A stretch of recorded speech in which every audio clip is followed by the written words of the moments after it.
when routine becomes stranger than willpower. There is a kind of discipline that doesn't look impressive. It looks repetitive. It looks small. It makes people uneasy because it doesn't ask permission. When it shows up, the body moves first. Shoes on the floor at the same angle. Cold air in the lungs. Fingers stiff before they loosen. Someone watches you and jokes that you're rigid, and you feel the quiet distance open between you and them, which lingers like a question. Most people think discipline is built from desire. They wait for the right mood, the clean morning, the surge that makes effort feel justified. They begin loudly. They post it. They tell someone. Then a few weeks later the alarm rings, the shoulders feel heavy, the mouth is dry, and negotiation begins. Not because they are weak, but because they are still choosing, and choice corrodes faster than fatigue. You've lived this loop. The plan is clear. The body hesitates. Heat behind the eyes. A small ache in the legs. You delay, telling yourself it's reasonable. Someone else notices your inconsistency before you do. The social cost lands later, when your word feels thinner than it used to, and you don't say why.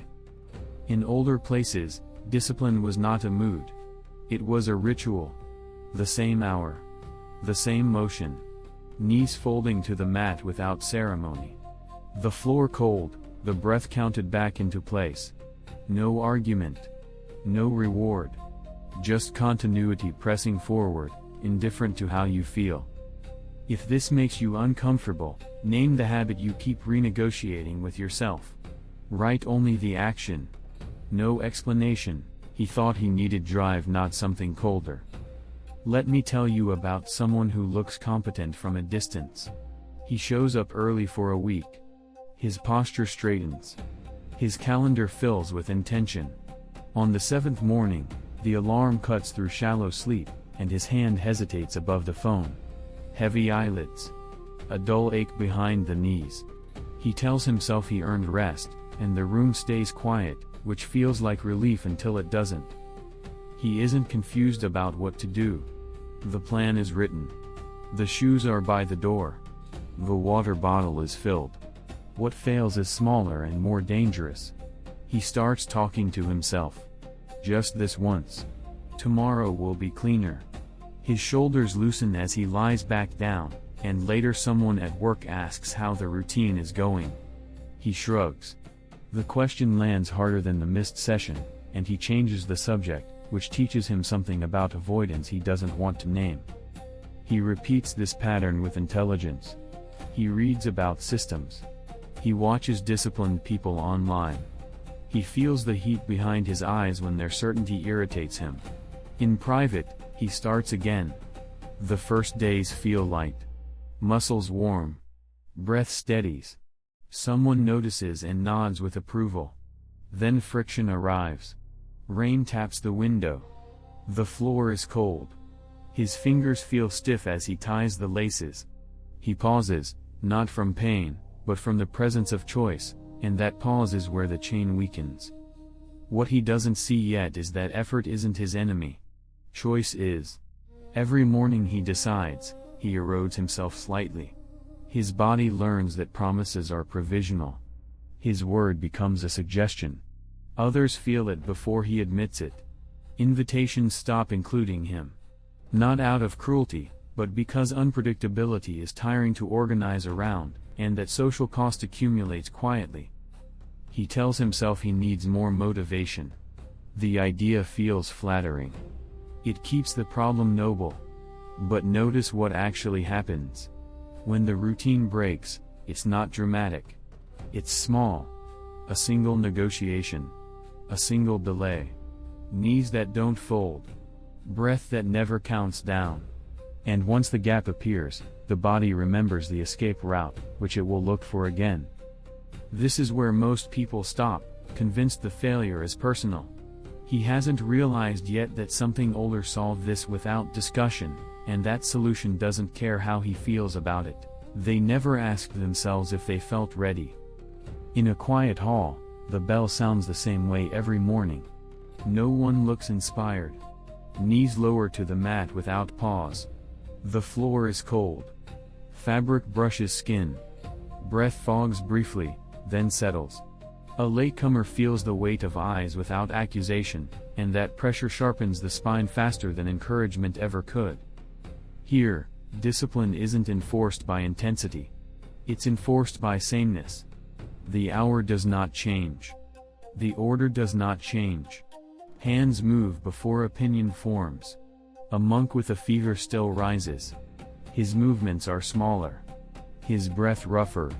He sits briefly, then leaves. No praise follows. No exception is celebrated. The chain remains unbroken, and that continuity matters more than performance. No one asks if they are motivated. The question doesn't exist. The body knows what happens next, and that knowing removes friction. When the bell rings, shoulders relax because the decision was made long ago. The mind arrives late and finds the body already occupied. This creates a quiet tension outsiders misunderstand. Visitors whisper. They feel watched by the predictability itself, as if it's measuring them, which makes them uneasy. This principle traveled with warriors too. Practice began at fixed hours. Weather irrelevant.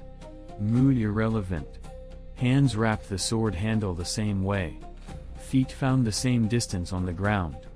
The repetition dulled emotion and sharpened response. When exhaustion appeared, intensity dropped, not consistency. Training continued, quieter but intact. Others noticed. Friends joked about rigidity. Enemies learned not to wait for hesitation that never came. What's important is not the culture, but the mechanism. Identity replaced choice. A monk didn't wake up and decide to practice. He practiced because not practicing would fracture who he was. The discomfort of breaking routine outweighed the discomfort of the work itself. The body enforced the rule long before the mind could argue, and that inversion changed everything. Compare this to modern effort. Each morning begins with debate. Should I? Do I feel like it? Is today different? The body listens and learns that rules are temporary. The result isn't rebellion. It's confusion. Muscles wait for permission. Breath stays shallow. The smallest obstacle feels like justification, and others sense the hesitation before a word is spoken. This older way removes drama by removing choice. Fixed time. Fixed action. No negotiation. When rain falls, training moves indoors without comment. When injured, movements slow. When the schedule breaks, the next available slot is taken immediately. Nothing is heroic. Nothing is skipped. And slowly, without announcement, the body begins to expect obedience. Most people think this sounds restrictive. They don't see the relief yet, or the war that ends when arguing stops. That misunderstanding is exactly where discipline usually collapses next. The morning argument that never sounds dangerous. Every morning begins the same way, and collapses the same way. The alarm breaks shallow sleep. Cold air enters the lungs. The body knows what comes next. Muscles tense slightly, ready. Then the voice appears, calm and reasonable. Just today. Just this once. The shoulders sink back into the mattress, and the room seems to approve, which is exactly how the trap works. This war is quiet. No drama. No shouting. The body feels heavy, but not injured. The eyes burn faintly. The legs ache in a way that could move or could rest. That ambiguity invites debate. You lie still, counting reasons. Yesterday was long. Today can be lighter. No one will know. The mind frames retreat as intelligence, and the body waits for the verdict, already sensing the pattern. When you finally decide not to move, relief arrives first. The tension dissolves. Breath deepens. But relief is short-lived. Later, standing in line for coffee, you feel a faint irritation you can't place. Someone mentions their routine. You nod too quickly. Your jaw tightens. The body remembers the promise that dissolved at dawn, and that memory lingers like unfinished business. This negotiation repeats because it works. It saves energy in the moment. It avoids discomfort. Each time you win it, the mind learns it has veto power. Each time, the body learns obedience is optional. The next morning, the argument starts earlier. The resistance grows smoother. What used to feel like discipline now feels like pressure, and pressure invites escape. Watch what happens socially. People who rely on you hesitate. Not openly. Subtly. They stop building plans that depend on your consistency. You sense it in small ways. A pause before an invitation. A joke about your flexibility. It lands lightly, but it lands. The cost isn't paid in one moment. It accumulates and trust quietly withdrawn. The mistake is thinking this war is about strength. It isn't. Strong people lose it daily. The battlefield is choice. As long as the question exists, the argument will happen. And as long as the argument happens, some mornings you will lose, because the mind is excellent at defending comfort when it's given a microphone. This is the point most people misunderstand. They think they need to argue better. They don't see that the argument itself is the disease. Somewhere else, long ago, this war was removed entirely, not by force, but by silence. And that silence changes what happens next, when choice was quietly removed from the room. The change does not announce itself. It feels almost disappointing. There is no surge. No vow. The hour arrives, and the body stands up. Feet touch the floor. The air is cool against skin. The belt is tied before the mind finishes waking. There is no question to answer, which leaves the room strangely calm, and that calm feels unfamiliar at first.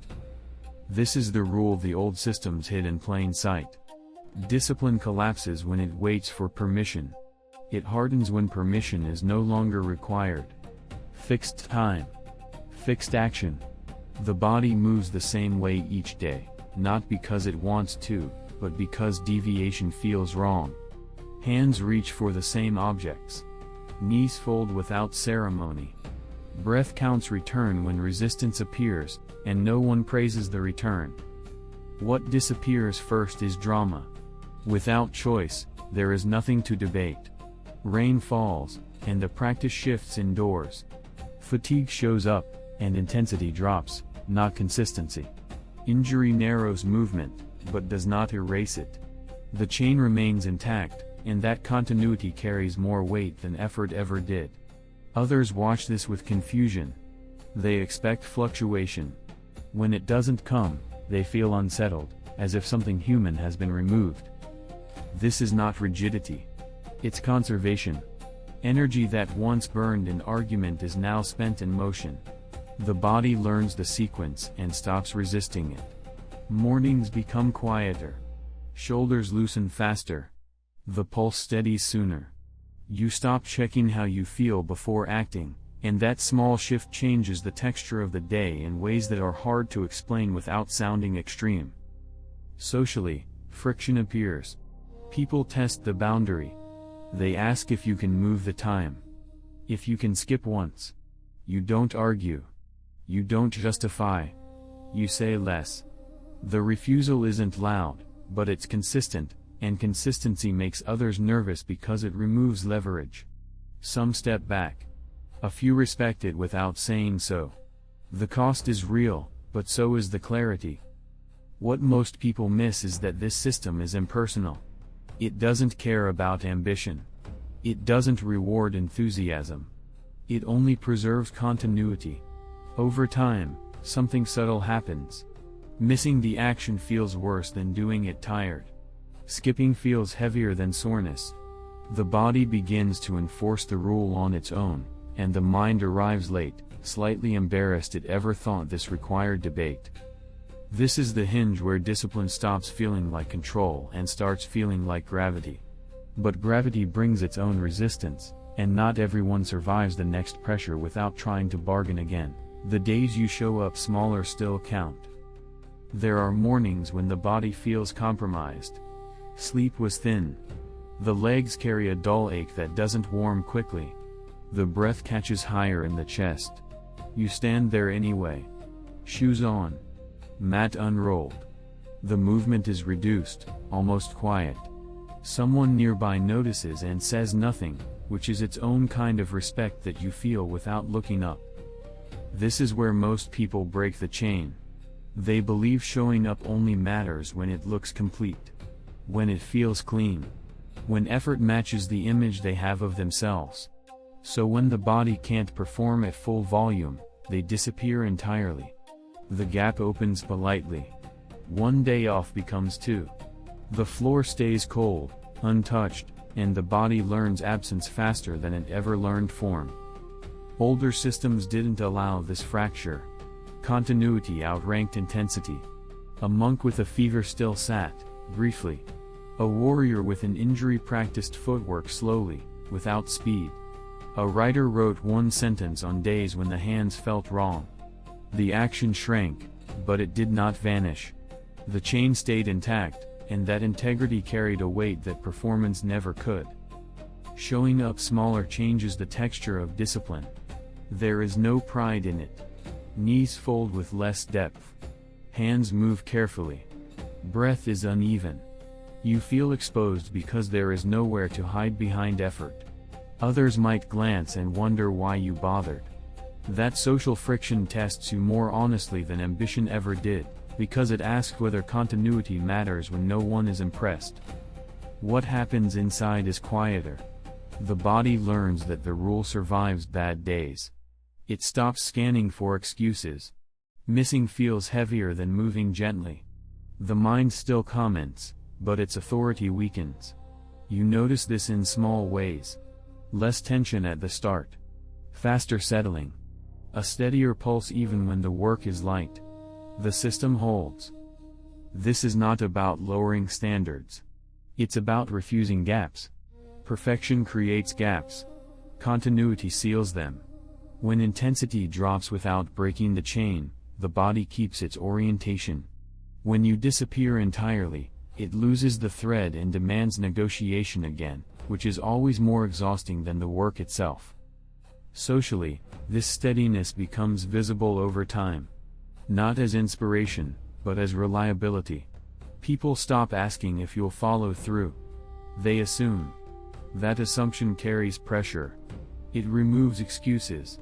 It exposes you when you don't show, which is why many people avoid this level of consistency without admitting it.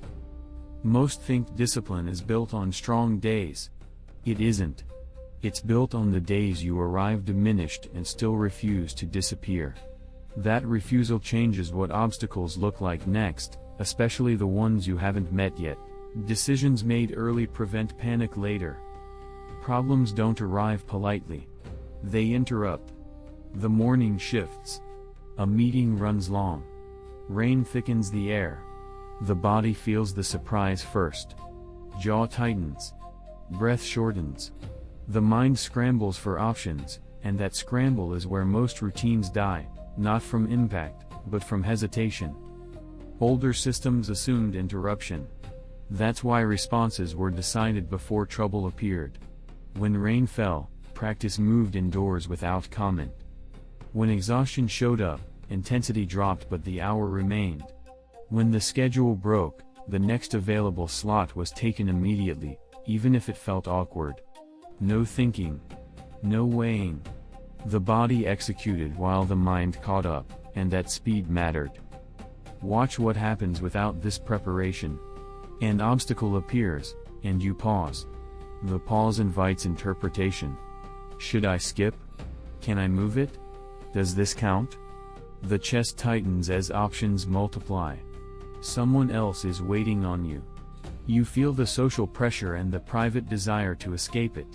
If you decide in that moment, comfort usually wins, because comfort argues quickly. Pre-decided responses remove that window. When X happens, Y follows. The simplicity feels harsh until it saves you. Shoes stay packed. Alternatives are already named. The body recognizes the signal and moves. There is no pride in this. The hands act. The breath adjusts. The room changes, but the rule doesn't. Others notice how little ceremony you give to disruption, and that unsettles them more than confidence ever could. This doesn't make life rigid. It makes it quieter. Fewer internal conversations. Less self-justification. When obstacles appear, they shrink because they don't get to negotiate. You feel this physically. Shoulders drop faster.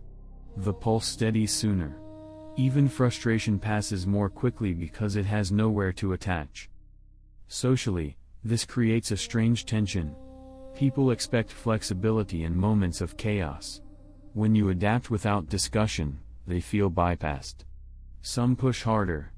Some test the boundary. You don't explain. Explanation invites debate.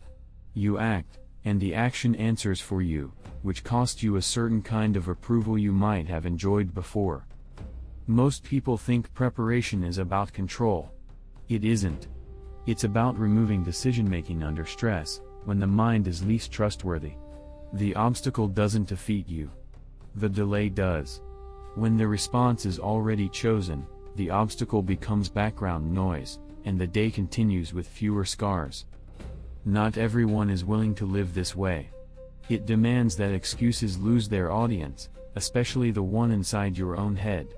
That loss exposes something uncomfortable, and the exposure marks the final shift that's coming next, when your body stops asking permission first. At some point, the shift happens without announcement.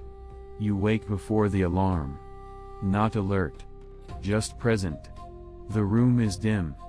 The air cool against your face. Your feet touch the floor before the mind forms a sentence. There is no surge of discipline. There is only sequence. The body knows what comes next, and that knowing feels heavier than motivation ever did. You notice it in small betrayals of the old self. On a tired morning, you still move. On a chaotic day, the hour still claims its place. The action happens first. Thought follows, slightly irritated it wasn't consulted. Breath steadies sooner. Muscles warm without drama. The body has learned that waiting is no longer part of the ritual, and that learning is difficult to reverse. Others feel it before you name it. They stop asking if you can shift the time. They phrase invitations differently. Jokes about your rigidity appear, half serious. You smile less at them. Not from pride, but because the joke no longer lands. Your routine has become predictable, and predictability makes people uncomfortable because it exposes how negotiable their own days still are. Inside, resistance doesn't disappear. It changes shape. It arrives as a faint pressure instead of an argument. A heaviness instead of a voice. You move through it without naming it, and that refusal to dramatize stars it. The body completes the action. The mind catches up and pretends it agreed all along, which is how identity rewrites itself quietly. There is a cost. Flexibility narrows. Spontaneity thins. You feel the social friction when plans collide with your fixed hour. You choose the hour anyway. Not angrily. Not defensively. The choice is already made. You feel the tension pass through the room and settle somewhere else, and that passing tells you something about who is adapting to whom. What surprises you most is relief. Not excitement. Relief. The relief of no longer persuading yourself. The relief of fewer promises broken in private. The relief of a body that trusts you again. That trust changes posture. Changes tone. Changes how long you hold eye contact when someone tests your consistency with a casual request. This is what automatic discipline actually looks like. Not intensity. Not enthusiasm. A body that moves before permission is requested. A routine that feels heavier to break than to keep. Most people never reach this point because they mistake comfort for freedom and negotiation for intelligence. Once you do, the question is no longer how to start. It's whether you're willing to live with the quiet pressure this identity applies every day, without applause, without escape, the person who no longer needs convincing. Discipline is not something you perform each morning. It is something you become when arguing stops. When the body no longer waits for reassurance. When the hour arrives and movement follows, not as effort, but as fact. This is not willpower. It is alignment. The kind that feels dull to describe and heavy to abandon. The unshakable person is not the strongest. It's the one who removed negotiation from their life early enough that it never learned how to speak loudly. Their days don't feel heroic. They feel inevitable. Cold air in the lungs. The same floor under bare feet. The same sequence repeated without commentary. The body trusts what will happen next, and that trust steadies everything else. There is a cost to this identity. You will feel less flexible. Less available. Certain doors close quietly. Invitations change tone. You will sense when others realize they can't bargain with your routine, and that realization creates distance. But distance also creates clarity. Fewer promises made. Fewer promises broken. Fewer private failures disguised as reasonable exceptions. Most people will tell you discipline is about pushing. They are wrong. It is about becoming someone who does not need to be pushed. Someone whose word carries weight even when no one is watching. Someone who feels more discomfort breaking the chain than continuing it tired. If this exposed something you've been avoiding, comment your public commitment. One sentence. No explanation. No context. Just the action.